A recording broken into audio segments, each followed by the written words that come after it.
আমি কোনোভাবে পেয়েছি আনরেস্ট্রিক্টেড অ্যাক্সেস ইজিপ্টের সমস্ত পিরামিডগুলো এক্সপ্লোর করার।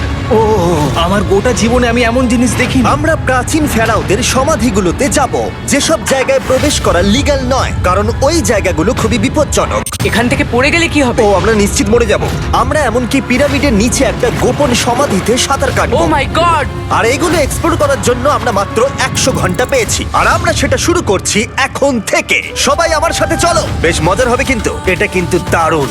কেউ একজন 4500 বছর আগে পাথরটা এখানে রেখেছিল। একদম, এই পিরামিডটা প্রায় 4500 বছরেরও বেশি পুরনো। আমরা যে পথ দিয়ে যাচ্ছি সেটা মিশরবিদদের মতে রাজা খুফুর সমাধির দিকে নিয়ে যায়, সেই ফেরাও যিনি সম্ভবত পিরামিড তৈরি করতে বলেছিলেন। ওয়াও! এই যে ঘরটা দেখছেন এটাকে বলে গ্র্যান্ড গ্যালারি। আমরা এখনো অব্দি এই পিরামিডের কতটা ঘুরলাম? আমার কাছে এই প্রশ্নের কোনো উত্তর এই মুহূর্তে নেই। ও উত্তরটা খুবই ভালোভাবে দিল আমাকে। এর পরের ঘরটা হলো রাজার শেষ বিশ্রাম কক্ষ। হ্যাঁ, আমাদের তো তাই মনে হয়। তাহলে চলো যাওয়া যাক। ও ও ও ভাই, এটা আমি কি দেখছি? এটা তো অসাধারণ। 4600 বছর আগে এই ঘরে হয়তো রাজার মমিকৃত দেহ রাখা হয়েছিল। এখানেই তাহলে ফেরাওকে সমাধিস্থ করা হয়েছিল। হ্যাঁ, আমরা মনে করি এখানেই ওনাকে সমাধিস্থ করা হয়েছিল। মনে করো, শিওর নয়। আমার মনে হয় এই পিরামিডের ভেতরেই আরো একটা চেম্বার আছে যেটা আমরা এখনো খুঁজে পাইনি।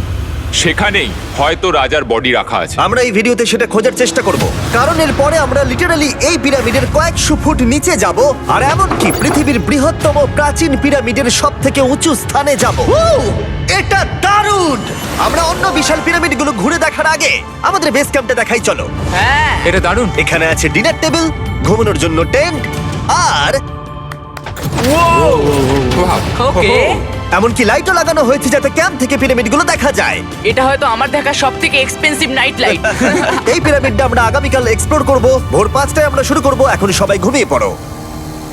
এই পিরামিডগুলো প্রাচীনকালে তৈরি হলেও প্রযুক্তির দিক থেকে এতটাই উন্নত ছিল যে কেউ কেউ এগুলোকে প্রাক মিশরীয় সভ্যতার দান বলে মনে করে, আবার কেউ কেউ এগুলোর পিছনে এলিয়েনের অদ্ভুত তথ্যও বলে। কিন্তু মিশরবিদরা নিশ্চিত যে এগুলো প্রথম মিশরীয়রা তাদের রাজাদের সমাধি হিসেবে তৈরি করেছিল। আর এই ভিডিওর শেষে আমরা খুঁজে বার করব কোন তত্ত্বটা হলো সঠিক। ঠিক আছে, তাহলে তোমরা রেডি আমাদের লিস্টের পরের পিরামিডটা এক্সপ্লোর করার জন্য? খাফরার পিরামিড। এই দৈত্যাকৃতি সৌধের বিশেষত্ব কি? আচ্ছা, ভালো করে দেখলে বুঝতে পারবে এই পিরামিডের কেসিংটা কিন্তু রয়ে গেছে, যেটা সবকটা পিরামিডেই কোনো এক সময় ছিল। তাহলে কি এগুলো এলিয়েন তৈরি করেছিল? না না, এলিয়েন নয়। আচ্ছা, রামি আমাদের পৃথিবী পৃষ্ঠ থেকে প্রায় 100 ফুট নিচে খাফরার পিরামিডের গভীরে নিয়ে গেল। এটা এমন একটা জায়গা যেখানে আধুনিক বিশ্বের খুব কম জনই গেছে। তাই সত্যি বলতে আমরা বুঝতেই পারছিলাম না যে এরপরে আমাদের জন্য কি অপেক্ষা করে আছে। প্রাচীন মিশরীয়রা কার্ডবোর্ড ব্যবহার করত। আমরা বিশ্বাস করি এটা দীর্ঘ সময়ের জন্য রাজা খাফরার সমাধিস্থল ছিল। আর এখন এখানে জিনিসপত্র রাখা হয়। দেখো, ওরা এই পিরামিডটাকে রিস্টোর করছে জিমি, ওদের জিনিসপত্র দরকার। তাহলে আসল সমাধিস্থল অন্য জায়গায়? হ্যাঁ, রামি আমাদের আসল সমাধিস্থলে নিয়ে গেল, যেখানে একসময় রাজা খাফরার মৃতদেহ রাখা ছিল। আমি একটা বড় সিলিং দেখতে পাচ্ছি। ভাই, আমরা কিন্তু পিরামিডের অনেকটা ভিতরে রয়েছি। আমরা পৌঁছে গেছি। এই হলো কিং খাফরার আসল সমাধিস্থল। আমার গোটা জীবনে আমি এমন জিনিস দেখিনি। এটা কি ভাই? এটা কি? দাঁড়াও, ডেটটা দেখো। যেই সমাধিটা আবিষ্কার করেছিল এই গ্রাফিটিটা তার।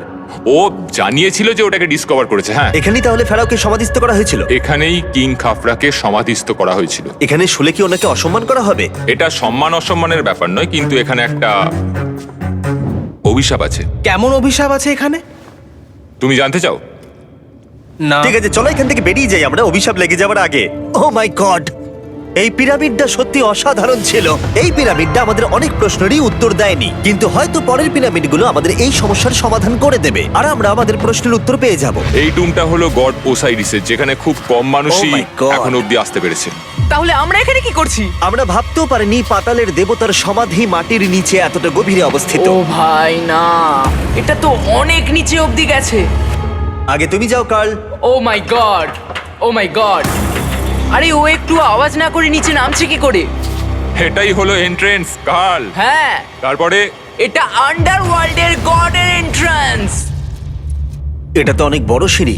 এটা কিন্তু সত্যিই খুব গভীর, মানে তুমি যদি পড়ে যাও। হ্যাঁ, নিশ্চয়ই আমি মরে যাব। হ্যাঁ, এটা কিন্তু সত্যি খুব ভয়ঙ্কর। আমার নিচে নামতে একদমই ইচ্ছা করছে না। আর যদি তোমাদের এটাতেও ভয় না লাগে তাহলে বলি এরপরে আমরা এটার মুখোমুখি হলাম। 3000 বছরের পুরনো মানুষের হাড়। ও মাই গড, আমি এটা কেন ধরে আছি? আচ্ছা, এটা কি খুলি? এটা একটা খুলি। হ্যাঁ, ও মাই গড, এটা এতটাই নিচে যে আমরা আর গভীরে গেলে আমরা সবাই মারাও যেতে পারি অক্সিজেনের অভাবে। একদম ঠিক। চ্যান্ডলার এখন এগিয়ে যাচ্ছে ওসাইরিসের সমাধিস্থলের দিকে। ঠিক আছে, যাওয়া যাক। ঠিক আছে, আমি কিন্তু এখন জলে। ও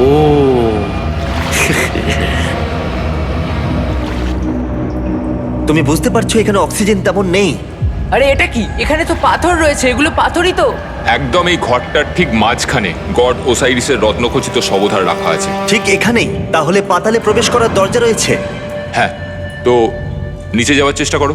মানে পাতালে? হ্যাঁ। শান্ত শান্ত শান্ত শান্ত। পারবে তুমি? ও মাই গড। এই সমাধিটাকে পাতালের প্রবেশদ্বার বলে মনে করা হয়, আর এর আগে কোনো মানুষই এখানে আসেনি। Oh এটা my কতটা God! গভীর? আমি এখানে কেন এসেছি? আমি কেন ইউটিউবার হলাম? মানে সবাই মিলে ডান দিকের ওই কোণের দিকটা একবার দেখো। ওখানে একটা রাস্তা আছে, সেটা কোথায় যাচ্ছে কেউ জানে না। কাল ওখানে গিয়ে দেখো। আমি কি ওখানে যেতে পারি? জিমি, ওকে যেতে দিও না। আমার খুব ভয় লাগছে ভাই। গার্ড, এটা ভালো বুদ্ধি নয়। এটা প্রাচীন মিশরীয়দের একটা টানেল যার মধ্যে আজ অব্দি কেউ যায়নি। তোমার মতো পাগল আর কেউ নেই। একটু কি বলবে আমাদের ভেতরে কি দেখতে পাচ্ছ? আমি সামনে অনেকটা রাস্তা দেখতে পাচ্ছি, আর এটা আস্তে আস্তে সরু হচ্ছে। ভাই আমি সত্যি মানে এখানে রীতিমতো আটকে গেছি। ও মাই গড, ও মাই কাল গড। তুমি ইতিহাসের পাতায় নাম লেখালে। আমি আর একটু মনে হচ্ছে এগোতে পারবো ভাই। এর চেয়ে বেশি সময় এখানে থাকলে অক্সিজেনের সমস্যা হবে। আমরা কি এবার বেরোবো? চলো বেরোই। তাই আমরা অক্সিজেনের অভাবে মরে গিয়ে পাতালে চলে যাওয়ার আগে এসব করার কোনো মানেই হয় না, তাই না? যত তাড়াতাড়ি সম্ভব আমরা এখান থেকে বেরিয়ে গেলাম, কারণ আমি আরো বাঁচতে চাই এক্সপ্লোর করার জন্য গিজার গ্রেট পিরামিডের অদৃশ্য খাতগুলো, যেখানে এখনো পর্যন্ত মহাকাশে যাওয়ার চেয়েও কম মানুষ এসেছে। কে আমার সাথে ক্যামেল রাইড করবে? চলো যাওয়া যাক। উঠে পড়ো, আরে উঠে পড়ো। আরে ও চাইছে না আমি যাই। তোমাকে কখনো ক্যামেল কামড়েছে? হ্যাঁ কি হ্যাঁ ব্যথা হয়েছে? হ্যাঁ। আরে এরকম করো না। আজকে অনেকক্ষণ ধরে এক্সপ্লোর করা হবে। আমার তো বিশ্বাসই হচ্ছে না। জানলার তুমি ঠিক আছো? না, টানো টানো। আরে আমি পারছি না, আমাকে এটা থেকে নামাও। দেখো একে কি সুন্দর লাগছে। এটা আমার জীবনের সব থেকে ভালো শট। আমি ক্যামেলের পিঠে চেপে মিশরের পিরামিডের সামনে দিয়ে যাচ্ছি। ভাই এটা সত্যি অসাধারণ এক্সপেরিয়েন্স। আর এবার গিজা মালভূমি অভিযানের ডিরেক্টর, যেটা আমাদের লিস্টের 3 নম্বরে রয়েছে, মেনকাউরের পিরামিড ঘুরিয়ে দেখাবেন। যদি তোমরা নিচের দিকটা দেখো, তোমরা 4600 বছর আগের কিছু গ্রানাইট দেখতে পাবে। আমরা দেখিয়ে দিই, এটা অনেকটা এরকম দেখতে ছিল। ওয়াও! কিন্তু এখন এটাই অবশিষ্ট পড়ে আছে 5000 বছর পরে। এ আমার বন্ধু নোলান। একে কি আমরা ওপরে ঘুরতে পাঠাতে পারি? অবশ্যই। এটা করা ইল্লিগাল, কিন্তু তাও আমি পারমিশন পেয়েছি। নোলান একটু সাবধানে। তুমি কি একবার নোলানের ওপরে চেঁচাতে পারবে? ও ভয় পেয়ে যাবে। পিরামিডে ওঠার সুযোগ কিন্তু এত সহজে পাওয়া যায় না, কিন্তু আমি পেয়ে গেছি ভাই। নিচে নামো, নিচে নামো, তাড়াতাড়ি নিচে নামো। নামো, নামবো? হ্যাঁ নামো, ঠিক আছে। নোলান শোনো, তুমি তাড়াতাড়ি নিচে নেমে এসো। চলে এসো। হ্যাঁ হ্যাঁ আমি নামছি। তাড়াতাড়ি নিচে নামো, নামো আরে বলছি। শোনো, ও ভয় দেখাচ্ছে, তুমি যাও। আমরা একটু মজা করছিলাম। ও মাই গড, আমি খুব ভয় পেয়ে গেছি ভাই। আমি ভাবছিলাম আমাকে অ্যারেস্ট করা হবে। চলো তাহলে যাও যাক। চলো যাওয়া যাক। ও ক্যামেরাটা একবার ওইদিকে ঘোরাও। ওদিকটা তো অন্ধকার কেন? লাইটের সুইচ অফ করা আছে। ও আচ্ছা, আমি বুঝে গেছি। চলো ঢোকা যাক। পিরামিডে ঢোকার পরেই আমাদের 100 ফুট নিচে যেতে হলো, যেখানে যাওয়ার পরে আমরা দেখতে পেলাম প্রাচীন মিশরীয় ইতিহাসের প্রথম কক্ষ, যা খোদাই করে সাজানো হয়েছিল। এটা কি? এটা নকল দরজার অলঙ্করণ। প্রথম রাজবংশের পিরামিডের ভেতরে আমাদের আর কোনো অলঙ্করণ ছিল না, একমাত্র এটা ছাড়া। তাহলে এটা 4-5 হাজার বছর আগে করা হয়েছিল। 4600 বছর আগে। পিরামিডের আরো গভীরে অভিযান করার পরে এই সুড়ঙ্গটা আমাদের মেন কাউরের কাছে নিয়ে গেল। এটা অ্যান্টি চেম্বার। ও, অনেক ইতিহাস লুকিয়ে আছে এখানে। ওখানে কি আছে? আমি যতটুকু জানি কিছু নেই। তুমি ওখানে গেছো? না, কি করে জানলে ওখানে কিছু নেই? কারণ আমি এখান থেকে দেখতে পাচ্ছি। ও আচ্ছা। তুমি দেখো, ও। এখান থেকে দেখা যাচ্ছে কিচ্ছু নেই। ও হ্যাঁ, ওখানটা দেখা যাচ্ছে। সন্দেহ করা কিন্তু ভালো। দুর্গম পথের জন্য পরিচিত মেন কাউরের পিরামিডের ভেতরে একটা প্যাসেজ আমাদের আরো গভীরে নিয়ে গেল, যেটা ছিল সমাধিস্থল। এটা রাজার সমাধিস্থল, আর এটার ওজন কমানোর জন্য এটাকে গোল করা হয়েছে। কিন্তু ওরা 5000 বছর আগে এটা জানলো কি করে? যদি তুমি পিরামিড বানাতে পারো, তাহলে তুমি সবকিছু বানাতে পারবে। সবকিছু করতে পারবে। সবকিছু করতে পারবে। এখান থেকে বেরিয়ে এসে আমি ভাবছিলাম, এর পাশে আরো 3টে ছোট পিরামিড কেন তৈরি করা হয়েছিল? এই ছোট পিরামিডগুলো কেন করা হয়েছিল? মেনকাউর এই ছোট পিরামিডগুলো বানিয়েছিলেন তার 3জন স্ত্রীর জন্য। তার মানে মেন কাউরের 3জন স্ত্রী ছিল, আর এগুলো তাদের সমাধি। হ্যাঁ, নোলান, তাই। এদিকে এসো। নোলান, ও ভাই, যদি ওনার 3জন পার্টনার থাকতে পারে, তোমার অন্তত একজন থাকা উচিত। হ্যাঁ সে ব্যাপারে কাজ চলছে। আমি একটা মামি আবিষ্কার করেছি, ওর কোনো টাকা লাগবে না। সে সব সময় তোমার কথা শুনবে, কখনো বেশি কথা বলবে না। এটা তোমার জন্য ভালো চয়েস। আপনি আমাকে মামি অফার করছেন? হ্যাঁ, দেখো, ভালোবাসার মানুষকে পেয়ে গেলে আশরাফ এবার আমাদের ছেড়ে চলে যাবে। ও চলে যাবার আগে আমি ওর মতামত শুনতে চাইছিলাম। তার মানে এলিয়েনরা পিরামিড বানায়নি? এলিয়েন পাগল নাকি? এরকম বলো না। আমাদের এই পুরো মিশরে 124টা পিরামিডস আছে, আর প্রত্যেকবার আমি এলিয়েন্সদের ফোন করে বলবো যে আমাদের জন্য পিরামিডস বানিয়ে দাও। এটা হতেই পারে না। মিশরীয়রাই হ্যাঁ। এগুলো বানিয়েছে। তারে হ্যাঁ। কি? এলিয়েন নিয়ে আর কথা বলবে না। তুমি তো বলছো। মিশরের মানুষ বানিয়েছে। যদি তুমি পিরামিড বানাতে পারো তাহলে তুমি সব পারবে। চলো চলো। আর সবকিছু বলতে ও হয়তো বলতে চাইছিল একটা বিশাল অর্ধেক মানুষ অর্ধেক সিংহের সৌধ, যেটার ভিতরে অনেক গোপনীয়তা লুকিয়ে আছে। আমরা এখন স্ফিংসের সামনে ডক্টর জাহির সাথে, যিনি এখানে সবকিছু ডিসকভার করেছেন। আমি অনলাইনে পড়েছিলাম স্ফিংসের নিচে একটা মন্দির আছে পুরো সোনা দিয়ে ভর্তি, আর আমরা সেটা খুঁজে বার করব। কে সঠিক বলো, ডক্টর জাহি নাকি ইন্টারনেটের আজেবাজি থিওরি? ঠিক আছে জিমি, হ্যাঁ বলুন। একটু ধরো। ও, এটা কি এন্ট্রান্স? হ্যাঁ। আমার বিশ্বাস হচ্ছে না আমি স্ফিংসের ভেতরে ঢুকছি। আমি দেখতে চাই মন্দির আদৌ আছে কিনা। আমার মনে হয় না আমি এখানে ফিট হব। না হয়ে যাবে। ও, এটা তো দারুণ। দেখা যাক লুকোনো সোনা আছে কিনা। জাহি, আমি দেখতে পাচ্ছি একটা ফাঁকা গর্ত। আমি চাই এক্ষুনি তুমি একটা স্টেটমেন্ট দাও। আমি স্টেটমেন্ট চাই। ঠিক আছে জাহি, স্ফিংসের ভেতরে কিচ্ছু নেই। জিমি, তুমি ইতিহাস গড়তে চলেছো। ইতিহাসে নাম লেখানোর চেয়ে ভালো ভবিষ্যতের জন্য কোনো বার্তা রেখে যাওয়া। তোমার কি মনে হয় এখানে পেপারটা কতদিন ঠিক থাকবে? হাজার হাজার বছর। সত্যি? আমরা এটা মাটিতে পুঁতে দেবো। এই লেটারটার সাথে গোল্ড সোয়ার্মও রাখা যাবে? অবশ্যই। এটার মূল্য $10,000। সত্যি, এটা ভবিষ্যতের জন্য। ও, ইন্টারনেটের থিওরি তাহলে ঠিক প্রমাণিত হলো, কারণ স্ফিংসের ভেতরে এখন তো সোনা রাখা আছে। এর জন্য রেয়ার সোয়ামকে ধন্যবাদ জানিও। সবাইকে বলছি, আশা করবো তোমরা কেউ এটাকে চুরি করবে না। আমি তখন অবাক হয়ে ভাবছিলাম যে বাকিরা এখন কি করছে। তারপর আমি ওপর থেকে এই সাউন্ডটা শুনতে পেলাম।